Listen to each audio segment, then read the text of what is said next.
Alright, YouTube, we're back at it again. Another 1025 hour job I got going on. This field right here, you can't tell it, but it's actually quite overgrown. I bought initially my 1025 hour just so I could tackle this, as well as this section of it, which I've let grow for the last year, because I want to do a flail mower video down here on this section right through here, which I'm gonna do probably in another week or so. But I'm gonna concentrate on this section right here, and there's actually a reason why. Of course, we all know we get the standard issue 48-inch bush hog that goes with these, but this time I decided to actually go larger since that field's already been cut and I really don't have to worry about it. And I got a finish mower this time, so it's the GM1072. A lot of people doubted that the 1025R could actually handle it as well as pick it up. As you see, there's grass on it, so it's obvious that it can cut, but can it lift? Now, because of where my field is at, I don't need to lift this, but I can. And yes, the forks are on it for a reason, because I use that to help get it off the trailer. So can the 1025 lift? Yes, it can. And also no. As we're clearly obvious, I can't lift it with the forks, but I can lift it with the 3-point. With the forks, I could get the back end up. Well, I mean, honestly, it's a twofold deal. I was able to get the back end up. That's all I wanted when it was on the trailer, because the trailer was too small for it anyway. So I lifted the back end up, which I'll include photos of me actually rigging it up out of there. And then I drug the trailer out from under it. Well, excuse me, drove the trailer out from under.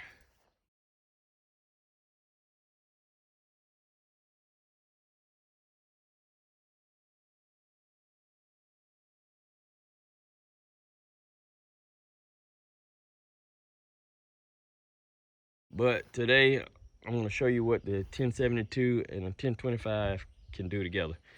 Like I said, I know the results, but I'm going to prove it to those that say and have said that this can't handle it. So now here's the lift test. As you clearly see, everything is in neutral.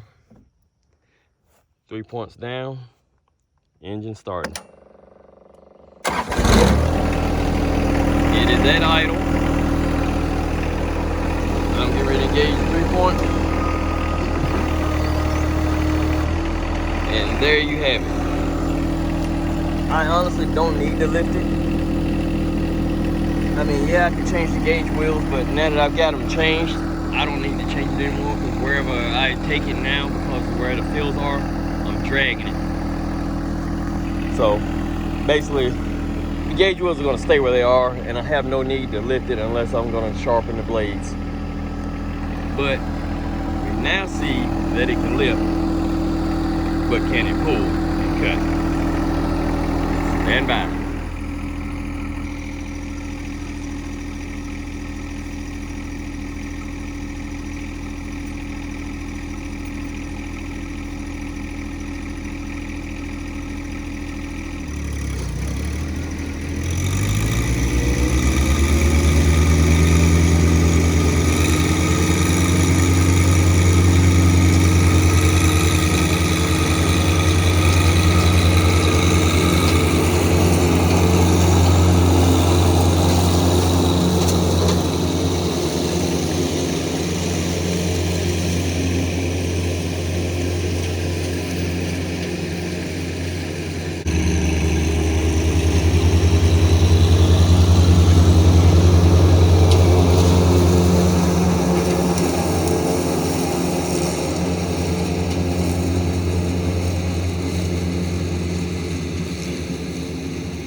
All right, you just now see me go back and forth as well as go down. As you clearly see, honestly to me, the cut's perfect. Only difference, I mean, I guess the only thing I guess I could say is that, I mean, maybe the flail mower would have cut about the same quality, but I mean, this flail mower is, you know, 135 millimeters, or I think that equates to like 53 inches across. You know, now I'm working with 72 inches. I guess you could ask why get something so big when I could do it actually with a 5-foot mower or the 1060. Cause cutting with a 4-foot mower is hell. Cutting with a 5-foot mower would be better, but in all honesty, why not? 6 feet across, and I can get it done probably twice as quick. Cause like I said, the flail mower is the biggest mower I have other than the bush hog. So I just picked this up from Quality Equipment over there in Durham on Capitol Boulevard. Not Capitol Boulevard, Chapel Hill Boulevard. I do admit they tried to talk me out of getting something this big because nobody thought that the 1025 could, one, handle it, much less pick it up. Okay, you could say the forks didn't pick it up, but I mean, there's a lot of things, you know, the front end can't pick up. So I proved them wrong on both accounts. But, you know, I guess, you know, from a legal standpoint, they have to say things like that just to keep you from, you know, buying something and flipping your tractor and getting hurt and then trying to sue them. But, I mean, I sort of figured they would be able to handle it. I know Tim from Tractor Time, where Tim did, I think, a Rhino Ag, which actually I think is it weighs a lot less than this. This weighs, according to the book, 719 pounds. I think the Rhino Ag that Tim was using was somewhere around right at the low 600s, like maybe even 615 pounds. So yeah, there's a 100-pound difference. I understand that. But I mean, like I said, I only need this to pull. I don't need it to actually lift. The only lifting I need to do, even if the 3-point couldn't lift it, I could use the forks to pick it up just so I could do anything like maintenance or blade work or, you know, for the wheel spacers. But, I mean, I'm actually quite impressed. Plus, it's gonna help me get this field done a lot quicker. This isn't the only field. This is just the smallest section of another field that I have to do. I hope all y'all guys that enjoy cutting videos and mowing videos, I hope y'all can enjoy this, and I hope to set the camera up so y'all can see it cutting. See you.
That's a couple of back and forth passes.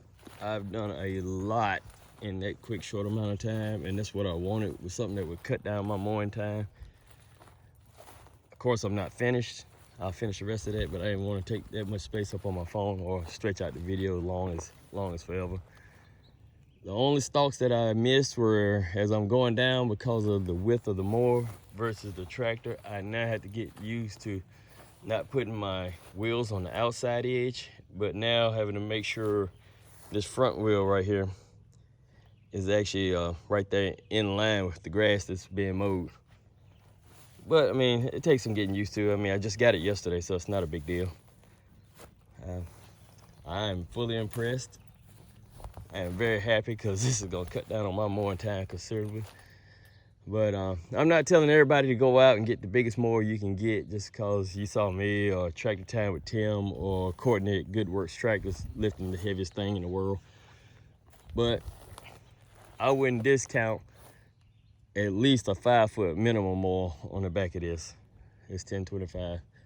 I know it can handle it, and as you see, I did it all with basically minimal weight on the front. I admit, backing up, because these tires aren't filled, backing up in order to get these wheels to reverse, because they're going with the flow of the tractor. But in order to get them to reverse, sometimes the wheel will slide or slip, and I had to throw in 4-wheel drive or hit the differential lock. But I mean, if that's the small price I gotta pay is the loss of traction, I'm good with it. Sitting out here in this sun and baking like I'm baking now, if this is gonna cut down my time in tackling these fields, I'm good. Well, until next time, fellas, I actually have a couple more things coming. Of course, I've already promised to flail more for the second time to start cutting. I have the TR3, which is buried right there. There's some bushes. I got to get the driveway again. I also have about 2 more surprises coming for y'all. So I'm not sure if I'll get this video in today. I might, want to. It'll be later this afternoon, this evening actually. So by the time y'all get it, it'll be tonight. But after that, like I said, I got a couple more surprises. So stay tuned. Until then, keep it green. All right, so this is the finished product. I have some things I need to get out of the way. Wood pile here. That's crap full of pine needles, what's left of them. They're actually, I didn't want to run a brand new mower through what's left of that until I get the rake out here and clean it out. You see the difference between, well, there's another pile of leaves and crap that I had to drag off and put down here. But I'm at waist height right now, and that's not including the actual angle of what's going downhill. So it starts pretty high. I trimmed around it, which was actually grass. What I didn't cut the last time I cut here. So that's what was left here. I backed into here just to see how high I could get into.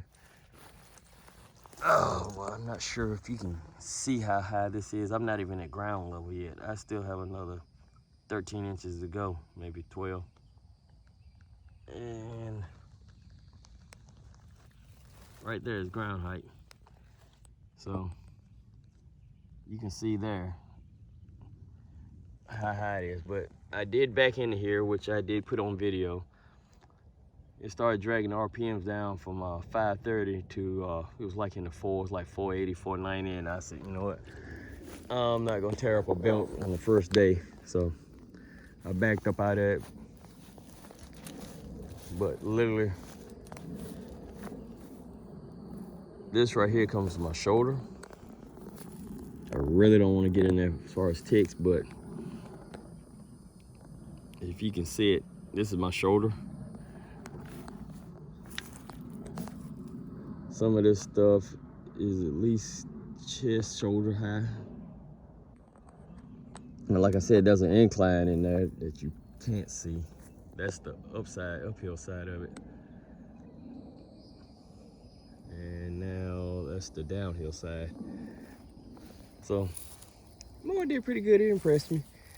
I admit, if my tire's not being loaded, I'm actually, when I'm changing direction, so like going forward and reverse, it actually, it'll make the tires will actually spin, the one tire, and then I hit the diff lock. I've actually had both tires spin at one time. So 4-wheel drive is pretty much a must. And it's all based off of the back wheels, those wheels on that thing. When they get to that one point where you have to fight them to turn them. So if they're going straight and you want to go back till they get past that point where they're actually turning, you know, in direction, then that's the problem. But it's not a big deal. Like I said, I put it in 4-wheel drive. It did exactly like it was supposed to do.